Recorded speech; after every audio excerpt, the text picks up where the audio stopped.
Hello, this is Warren Herman with St. Michael Ministries for Spiritual Deception Education. And today we're going to talk about something that is a somewhat controversial issue in Christianity today and in society today. We're going to be talking about the issue of creation versus evolution. And we're going to describe this issue from something of a personal perspective about how this has played out in my life, and this hopefully will give you a sense of how to maybe like a way of thinking about this. So I began as a little kid looking at, I really liked dinosaurs, and there are tons of books about dinosaurs, and you can see in any book they'll say millions of years ago dinosaurs existed, and there'll be there'll be diagrams of the geological column of they'll show how the different layers of sediment and rock are thought to be certain ages by mainstream science, and they'll talk about those kind of things, and you get exposed to that at a very young age, and so that I was very much influenced, I would say, it was just obvious to me. It seemed like this was just the way things were from a very early age, and so I certainly eventually, when I went out to college, I eventually ended up dating some very conservative Christian young ladies who did not believe in evolution, and this was something that I looked down upon. I figured they were attached to their beliefs to a point where they couldn't think and couldn't accept evidence, and I really saw them as being unconscious and kind of caught up in something that was false. And I really looked down on it, and I really thought that this was one of the things that really made Christianity irrelevant. That I felt like that this belief that Christianity was made inaccessible and irrelevant to modern life because of its belief in because of its desire, or at least the desire of some people in it, to dismiss evolution. So I viewed Christianity as being a religion of myths that didn't have application to real spiritual life and the real human life. I couldn't see how it could be that there would be any validity to a religion that I thought was based on myths. So that was really what was going on in my mind to a degree, because essentially my view of the world was formed by my practice of spiritual disciplines that were outside of Christianity, which I viewed as being superior to the Christian faith. I practiced different disciplines that were part of the New Age movement, and these disciplines were they involved forms of meditation that were based in things from the East, in Hinduism and Buddhism, and they were based also on the philosophy. Eventually, I realized there was always an element of evolutionary philosophy was actually kind of in the background. I didn't really realize it till later on, or see any real importance of this until somewhat late in my journey through the New Age. But there certainly was this evolutionary scaffolding, this evolutionary ingredient, was something that was important to the spirituality of the New Age movement.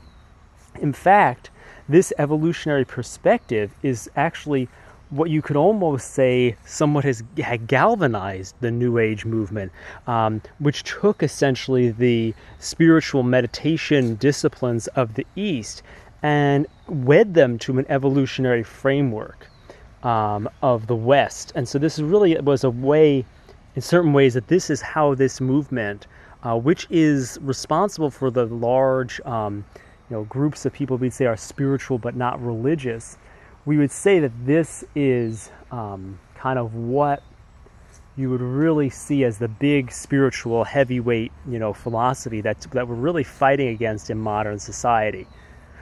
So that's kind of what I'd like to just kind of lead off with as we discuss this idea of evolution and creation. And and it was something that I was really disturbed. I really liked some of these the girls that I dated, and I really liked them, and I wanted these relationships to work. And it was in a way it was I remember even asking my evolutionary, my dinosaur biology teacher, like how does like a new species start? Because like sometimes I would, and it wasn't like I doubted it. I just wanted to have a really good answer. I didn't doubt that evolution was true. I remember asking. He was like, "Oh well," he gave me an explanation. It wasn't perfect. It was like, but I was like, "All right, I'll accept it."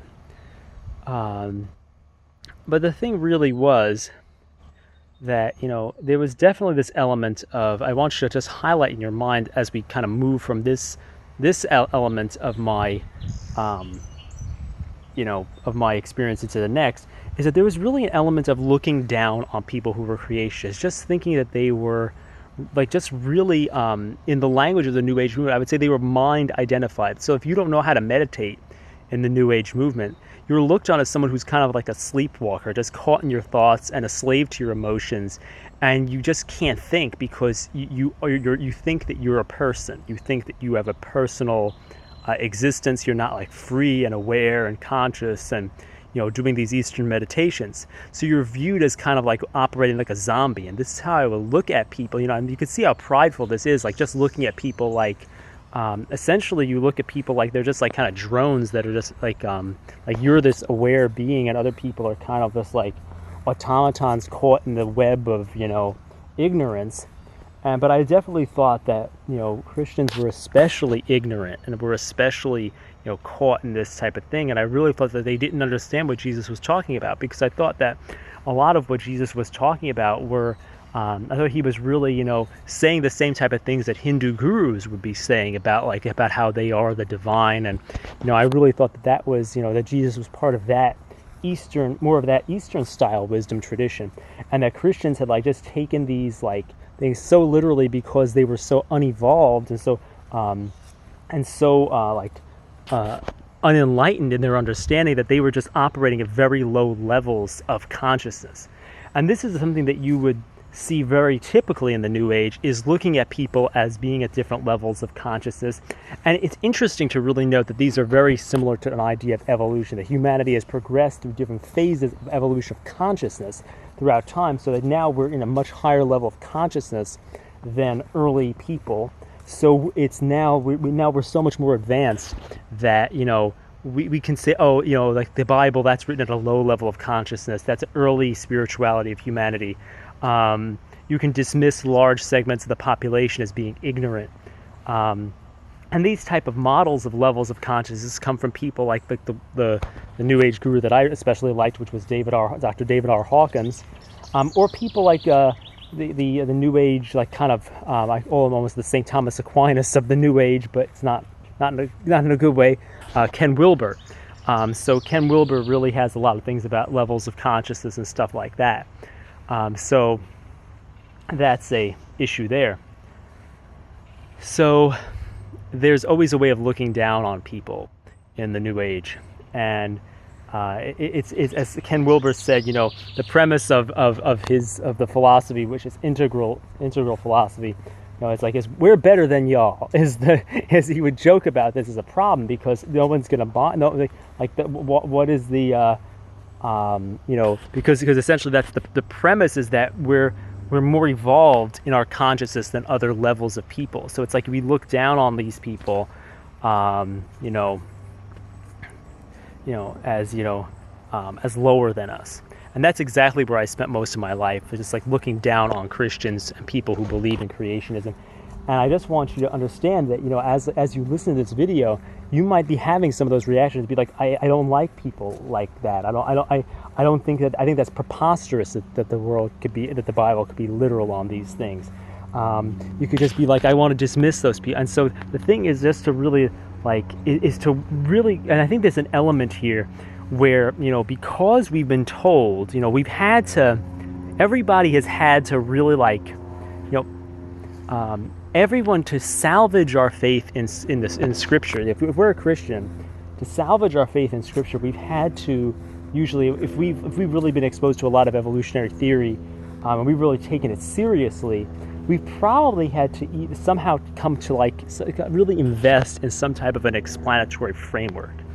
And we may have an attachment, just like in the New Age, we would say, we may have an attachment and an intellectual investment in the explanatory framework that we get, that that we identify with, that says, okay, like I understand it, like because this is a metaphor or because this is that.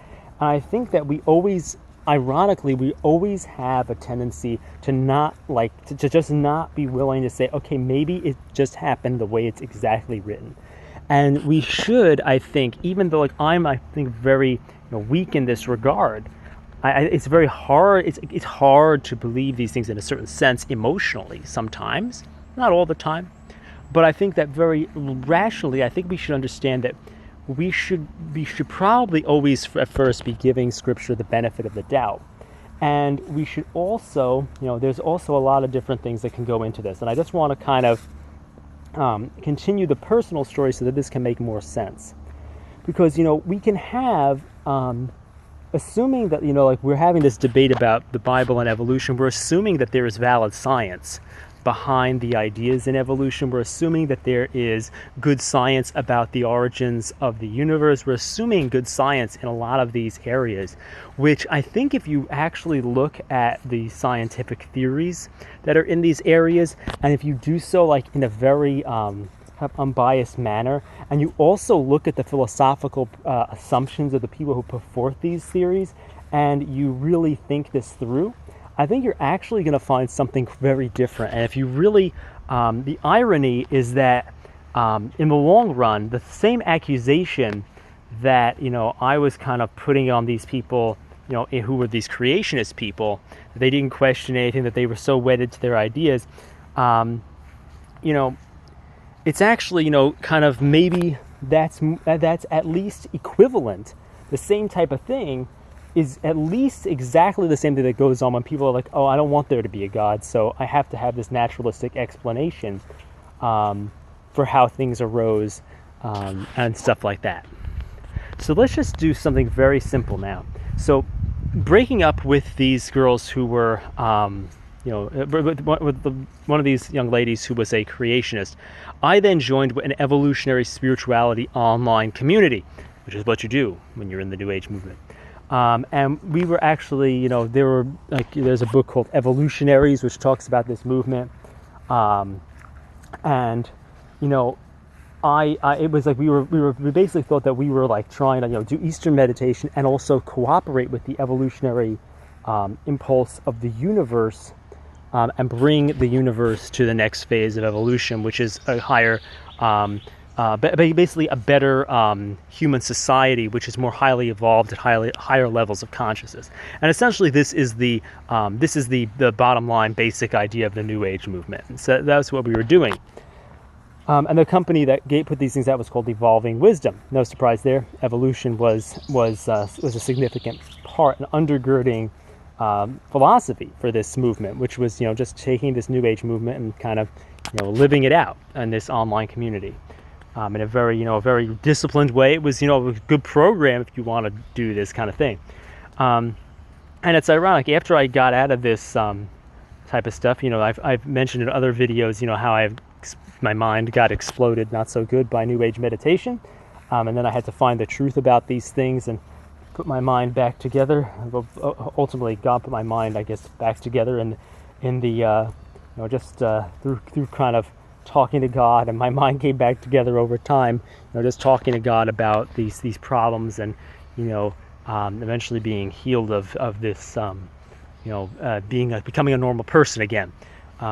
And so the New Age meditation is not all it's cracked up to be. But that's another story.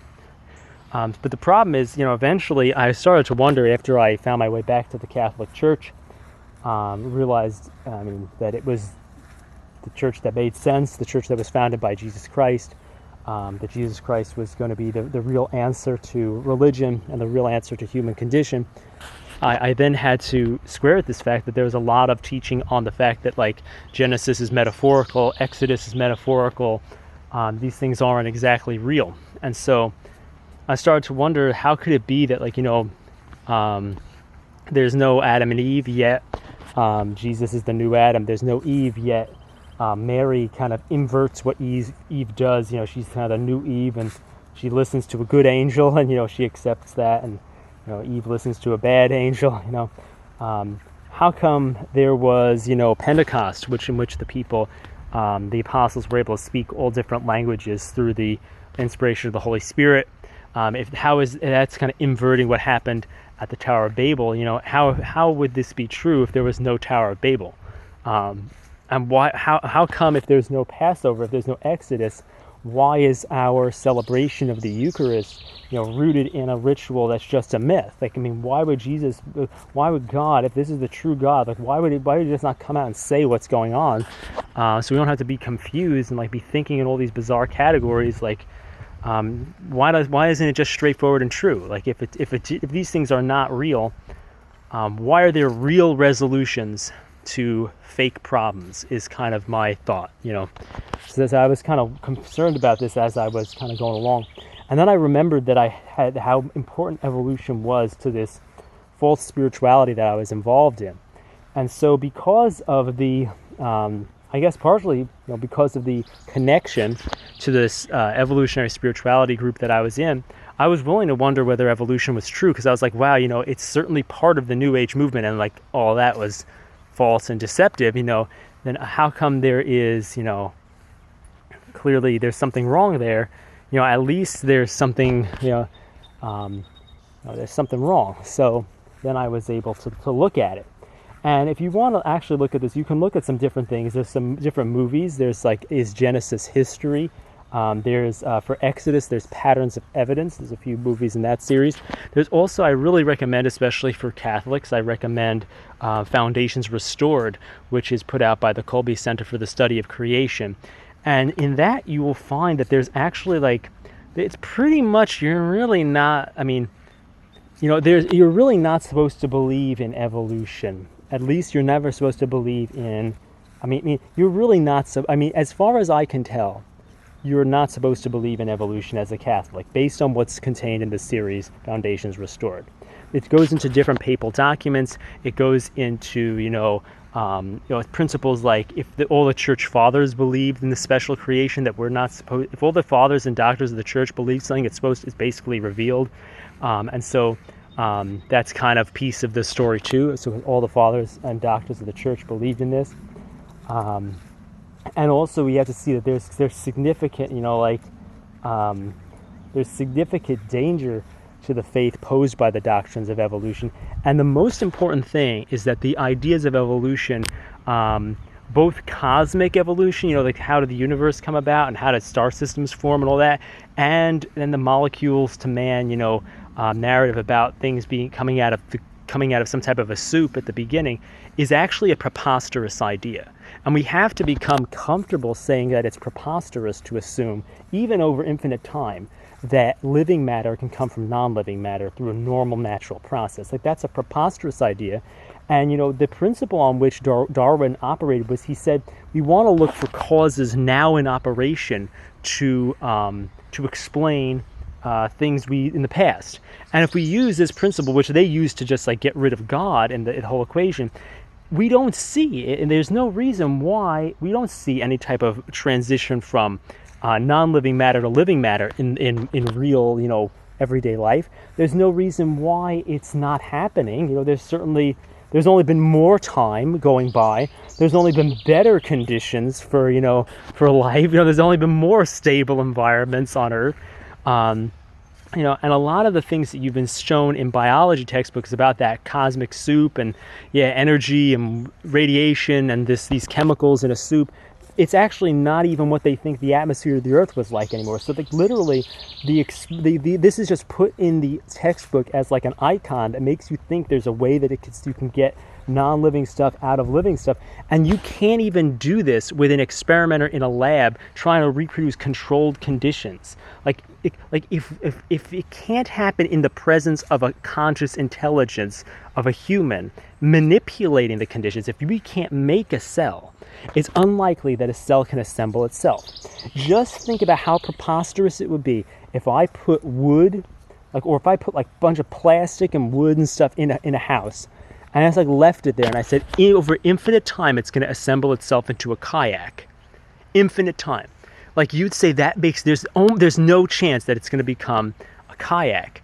And how much chance would you think that then I would be able to produce things that have genetic code in them that recombinate, like it can all do all this stuff? And it's not even just the genetic code. There's even coding in the lipid layers of the cell. There's so much coding going on in a cell. There's so much language that the intelligence, like the only thing that produces like language today is a mind. And so that brings you at least to the understanding that an intelligent, if you see a kayak, you see somebody built that. It didn't come together by itself, maybe being left somewhere for 1 billion years. And the same thing holds true for any type of living organism. We've just been trained not to think about it this way. And so let me say a few other things. The reason why I switched from believing, the reason why I switched from believing, in a non-literal, thing is really, from a non-literal perspective to a literal perspective on like everything that's in the Bible, doesn't mean I don't have like a fear every now and then, or whoa, what if I'm, it does. That's just temptation. I have to throw that out. Like, if you have that, just throw that out. That's just the devil. Don't worry about it. The thing really is that there's no reasonable idea of no reasonable mechanism about how you would get, life from non-life without God. It's an insufficient cause. The other thing is that I was just thinking about this. I kind of transitioned from this, and I'm like, okay. I transitioned from, evolutionism to intelligent design, and then I said, there's also this layer of fossils in the Earth that's called the Cambrian explosion, where there's no previous record of all these body plans and all these different types of animals, and it just kind of happens. And it's like, and the evolutionists say, oh yeah, it's kind of weird, and eventually there's other ways in which evolutionists have posited this idea called I think it's I forgot what it's called, punctuated equilibrium. It's this idea that this information just floods into the biological system in random intervals, which doesn't make sense because where does it come from? And it's also like poses just another like random idea to explain this, like how did all this information show up? How did these things happen? But I realized that it didn't make sense for me to think, okay, here's all of a sudden, there's infinite time, these sedimentary layers that I saw in these textbooks or whatever as a little kid, or these like dinosaur books as a little kid, they've been accumulated over millions of years. All of a sudden, bam, there's all these different things just show up. I didn't think that made any sense. Because really, if it's just this, then you just got a whole bunch of creations happening. If punctuated equilibrium is happening, you've got God creating in a way that neither science nor the Bible explains. And so it's easier once I realized that there was a lot of evidence about the sedimentary layers that made it that there was a lot of evidence that they could be deposited very quickly. There was evidence that actually the entire fossil column is actually the evidence of the worldwide flood. And so for example, like there's things like where like it's a lot of times the footprints are in what would be I guess if it was millions of years, the footprints of the animal running away are like in years behind it, because it's actually just and also it's actually just it's just a sedimentary layer. Even the nautiloid layer, there's a layer of nautilus shells, of a type of like a nautilus. In the Grand Canyon, and the reason why the fossils are positioned the way they are is because of the fluid dynamics it's underwater fluid dynamics that was used to explain why these fossils. Some of them are pointing up, some of them are pointing down, but like none of them they're all in the middle, because there's like all this friction of this giant mudslide moving underwater that positions all these things in the way that it does. So there's evidence of there could be evidence of, and there is evidence of, rapid deposition in the geological column, and so this made me realize that okay, we've really got science pointing to like all of a sudden, and there's so much resources. Look at things from discovery science, that'll bring you to intelligent design, and then once you kind of get your head around that, you can then look at there are atheists who believe in intelligent design. There's just mathematically impossible for there to be evolution. There's a lot of things that show even genetics shows that there's like all people are descended from two people. They're just like, oh no, it's not Adam and Eve. It's just, but literally we are descended from two people. And I always think it's funny when they show you these articles. They keep coming out like, oh yeah, like the Neanderthals and the humans were hanging out together. Well, it's because they're humans. People can't interbreed with other species. Like, they're just people. So just start looking at the evidence. But that's how I kind of came around. By really realizing like that there wasn't good explanations for what was found in the fossil record from evolution, and that it actually fit better with the whole world observable and spiritual makes more sense if just the Bible is true. Like, why believe in something that's neither science nor the Bible would support, and just be an intelligent design person? Just go all the way and become a creationist, and then everything makes sense. And it doesn't mean you have to go to a crude literalism and be like, okay, the snake talks to them in the garden, and like, how is the snake talking? Does it use vocal cords? Like, it doesn't have to be crude. There could still be the genre of myth, but the genre of myth, or like, it's just like a summary of something, but it doesn't mean that it's not a completely real event, or like what we need to know about a completely real event. Like, just because it says like Joe walked down the street doesn't mean that like you hear everything about like what the trees look like and how Joe was walking, what speed. Just Joe walked down the street is a mythic idea about Joe really historically walking down the street. Same thing could be true of any of these biblical narratives, but you can't say it's mythic in the sense that it didn't happen. You can only say it's just a poetic way of telling something that literally happened that way. And I really don't think we can really understand our spiritual life. And I think there's so many ways. Like, we have people like Father Pierre Teilhard de Chardin, or people like Michael Dowd. These people have taken things and kind of made ways of just like destroying the real philosophy. It's just very dangerous stuff once we start to believe in evolution. I think if you really look, like, there's things from, like, if there's a book, and I was listening to a talk about this on YouTube from Timothy Flanders and Kennedy Hall, I think. They were saying, like, there's like different levels, like, so there's like the books like Sources of Catholic Dogma, and then there's like something with like I think it's Ludwig Ott. But there's like things like you have to believe that there's like, it's very very high level certainty, like it's like the fourth level certainty. Like, yes, like we have absolutely real first parents, but these are real things. You have there's a consensus among the fathers. There's a consensus among everybody thought this. This is foundational to our faith, a belief in a literal Adam, a literal Eve, and it also matches with science. And the thing is, you're never going to get proof. You're only going to get, as the series about Exodus says, you're only going to get a pattern of evidence that you're going to be able to say, okay, and then you have to take the leap of faith. Are you going to take that leap of faith toward, or are you going to look at the pattern and say, oh, that pattern points toward evolution, or that pattern points toward creation? And I think when you look at all these things, you're going to see that the pattern of evidence points toward a literal creation, that the pattern of evidence, even Mary at Akita mentioned the flood. So it's like, does the Virgin Mary not know what's going on? Do you really think that if the Virgin Mary could show up at Fatima and do all this stuff, that they can't be like real miracles and real stuff? Do you really do we really think, like, if Padre Pio's body doesn't rot today, like, that our bodies weren't incorruptible at the beginning? We have to think about these things very seriously, because they have consequences for our faith. Like, we can think all day that people don't dismiss their faith because of the belief in evolution, but I think that the thing is that it's key to a materialist worldview. As Marx said, Darwin's theories give the biological basis for Marxism.